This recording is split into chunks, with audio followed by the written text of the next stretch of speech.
Il nostro futuro. Grazie ancora.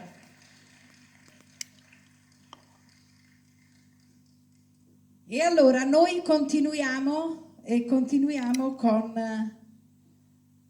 il presentarvi un altro artista, piccolo piccolo piccolo ma grande grande grande, perché non voglio dire niente di lui, voglio solo chiamarvelo qui su, voglio che i vostri occhi e le vostre orecchie possano seguire colui che è stato il vincitore della terza edizione del Cantatella e che, creditemi, è un uragano in palcoscenico, Vincenzo Candiello. Lo voglio vedere correre qui, bellissimo come sempre, accompagnato dalla nostra Marilena. Vieni Vincenzo, raggiungimi. Buonasera. Ebbene sì, è lui il vincitore della terza edizione del Cantatella, giusto? Esatto. Cosa ci farei ascoltare? Canterò una canzone di Adele, Skyfall. Ascoltatelo, è veramente number one. Vincenzo Candiello.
bravissimo, ve l'avevo detto. Grazie. Grazie a lui che è veramente una delle voci. Oh, che bello! Vincenzo, vieni qua, c'è qualcosa anche per te. C'è una pergamena che vuole ringraziare la presenza di Vincenzo Candiello alla 4ª edizione del Cantatella, qui alla 15ª rassegna di Pulcinella Mente. Straordinario. Grazie a te.